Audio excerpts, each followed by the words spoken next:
आज के समय में जहां अधिकतर लोग दौलत के पीछे भाग रहे हैं, तो कुछ लोग ऐसे भी हैं जो अपने करोड़ों के कारोबार को छोड़कर भगवान की भक्ति में लीन हो चुके हैं। जापान से भारत आकर एक व्यक्ति ने धर्म और सेवा का रास्ता चुना है।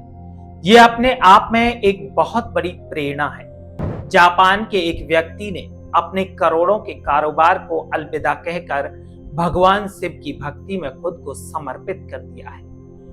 आज मैं आपको एक ऐसे ही भक्त की कहानी सुना रहा हूं जो अभी कुछ दिन पहले ही अपने करोड़ों के कारोबार को छोड़कर भगवान भोलेनाथ की भक्ति में लीन हो चुके हैं। हरे कृष्णा, राधे राधे। मैं हूं अरुण। होशी ताकायुकी, जिनकी उम्र महज अभी 41 वर्ष है। ताकायुकी टोक्यो में 15 ब्यूटी प्रोडक्ट स्टोर के मालिक थे और इन सभी स्टोर से करोड़ों की कमाई होती थी। लेकिन उन्होंने अपने इस करोड़ों के कारोबार को छोड़कर आध्यात्म की राह पर चलने का संकल्प लिया है। ताकायुकी का आध्यात्मिक सफर आज से करीब 20 साल पहले तमिलनाडु से शुरू हुआ था। एक बार ताकायुकी तमिलनाडु पहुंचे थे और तमिलनाडु पहुंचने के बाद उन्होंने यहाँ रहकर नाड़ी ज्योतिषी का अनुभव किया था। नाड़ी ज्योतिषी एक प्राचीन सिद्ध पद्धति है जिसमें ताड़पत्रों से जीवन की व्याख्या की जाती है। ये एक ऐसी विद्या है जहां ताड़पत्रों पर किसी के भी पूरे जीवन की कहानी लिखी होती है। नाड़ी ज्योतिषी के दौरान ही ताकायुकी को बताया गया कि उनका पिछला जन्म हिमालय में हुआ था और इस जन्म में भी तुम सनातन धर्म की ओर आगे बढ़ोगे। तब तक तो उन्हें ये सब कुछ अजीब लग रहा था, लेकिन वही आगे चलकर ये सच साबित हो रहा था। ताकायुकी अब तमिलनाडु से अपने घर वापस टोक्यो पहुंच जाते हैं और एक दिन उन्हें एक दिव्य सपना दिखाई देता है।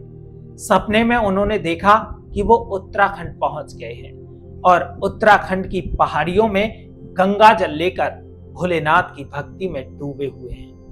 और इसी सपने के बाद ताकायुकी का पूरा जीवन बदल गया।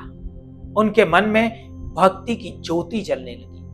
सपना देखने के बाद उससे अगली ही सुबह ताकायुकी ने अपना पूरा कारोबार अपने शिष्यों के हवाले कर दिया और अपने घर को भी भगवान शिव का मंदिर बना दिया और अपने फलते फूलते व्यापारिक साम्राज्य को छोड़कर भगवाधारी शिव भक्त बन गए।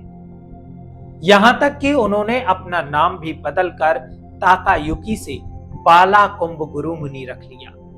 और इस बार जब वो भारत लौटे तो उन्होंने भगवान भोलेनाथ को प्रसन्न करने के लिए नंगे पांव गंगा जल लेकर कावड़ भी उठाई और देहरादून में कावड़ियों के लिए भंडारा भी किया।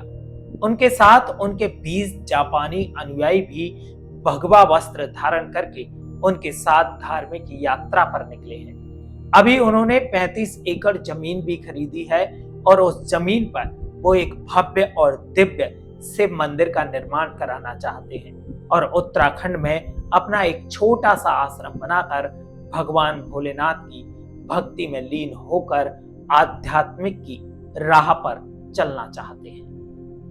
ताकायुकी से बाला कुंभ गुरु मुनि का कहना है कि वो देवभूमि उत्तराखंड से गहरा लगाव रखते हैं और उन्हें अब ये पूरा विश्वास है कि उनका पिछला जन्म उत्तराखंड में ही हुआ था। आज वो अपनी उस जन्म की पहाड़ी बस्ती को खोज रहे हैं। अपने करोड़ों के कारोबार को छोड़कर भगवान की भक्ति में लीन होने वाले बाला कुंभ गुरु मुनि की यात्रा आज के युवाओं और दुनिया भर के लोगों के लिए एक प्रेरणादायक है। धर्म, आस्था और आत्म साक्षात्कार की एक अनोखी मिसाल है। आप इससे भक्त के लिए क्या कहना चाहते हैं? अपनी राय हमें कमेंट बॉक्स में जरूर दें।